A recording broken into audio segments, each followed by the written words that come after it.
Welcome back to Midnight Society. It's your boy, the Movie Nerd, here at my first Netflix movie review, In the Shadow of the Moon. All right, let's get into it. The main characters in this movie are Boyd Holbrook, Michael C. Hall, and Cleopatra Coleman. Two things that hooked me pretty early in this movie. It's not when everybody's like eyes and ears started bleeding and oozing with blood or whatever. It's when the fry cook like falls over and it goes to a glimpse of him and he's just sitting there on the fire or top of the stove or whatever you want to call it, and he's just burning. I actually thought that was pretty cool. Second thing that got me was sure as hell didn't expect Dexter to be in this.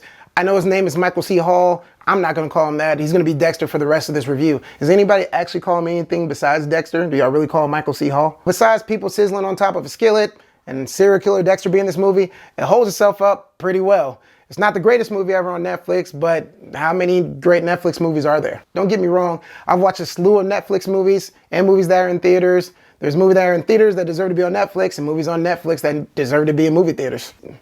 I can see this movie being in theaters and leaving a bad taste in your mouth because you have to pay for it. But since you're paying for a Netflix subscription, you're watching as many movies, it's kind of a breath of fresh air. It's not that bad at all. It's a sci-fi thriller that doesn't have too many special effects going on. I think that's another reason it holds up well. You don't have that bad budget special effects going on in this movie. What I will say is some of the hair pieces, mustaches, beards that they got going on in the movie could have been way better. Look what they did to my man Bokeem.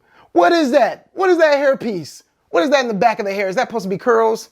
Or is that a shape up? And I understand why they did it. They want to show time progressing and he has hair and 9 years later he doesn't. But we realize having a bald head is a style. You can just shave your head and be bald. People were bald for like 18 years just shaving it. You could have done without that hairpiece. I don't know why you did that. This got me so upset I'm sitting here talking to y'all like I'm arguing with the designer or the makeup artist. But back to what I was saying, this movie starts off real high speed, but then it almost comes to an abrupt stop and it almost lost me. But it's understandable. They had to put some backstory, some story into it. They had to show his daughter is 9 years later, so she's older now. I won't go too deep into it just because that plays a part in the end of the movie, but I understand why they did it. It just felt real, ugh. And if you can bear 10 to 20 minutes when Cleopatra Coleman comes back on screen, it actually revs back up and it's back to where it was in the beginning. I know I said there wasn't a lot of special effects in this, and there's one where Cleopatra Coleman, and in the movie, I forgot her name, but she's traveling through time and she's in this time traveling egg. It actually looks pretty good. It looks well done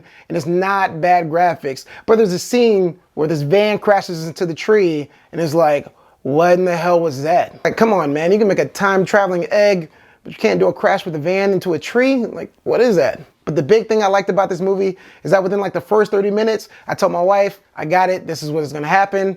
And it kind of happened, and then it twisted again, and I was like, oh, didn't see that coming, and kind of caught me off guard. And in the end, everybody likes that about movies, right? You try to like figure out the ending, you try to play the detective, like, hey, this is what's gonna happen. And you get to that point, you're like, ha, told you so. And then it twists on you, you're like, oh, I guess I got it wrong. But not even the twist of, I don't want to say it to mess it up, but just the plot of why this person is going back in time doing what they're doing is so simple, but it's effective because it still resonates to this day about what's going on in our culture. I won't talk about it, I'll let you watch it, but after you watch it, you can leave comments below, we can talk about it. But people do a lot of takes on things that go on in society, political-wise, or racial-wise, and the way this movie did it, I feel like it was very effective because it's something you wouldn't expect to come out of it. It's not what I expected to come out of it, at least. The ending of the movie leaves you with a good feeling. You want more of it. I mean, that's a sign of a good movie when you're like, please don't let this be the end.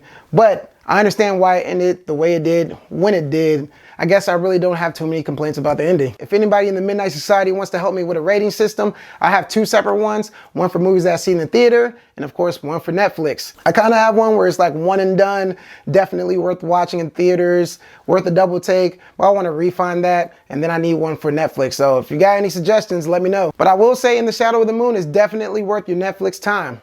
Maybe that can be part of the rating system. Netflix and chill would be a movie that you would put on when you're trying to chill, but you're not necessarily gonna watch because it's not worth watching. I might use that. In the Shadow of the Moon, let me know what you think if you watched it, if you plan on watching it, or if you don't plan on watching it. And as always, if you like what you see here, like, comment, and subscribe. As always, this is submitted for the approval of the Midnight Society.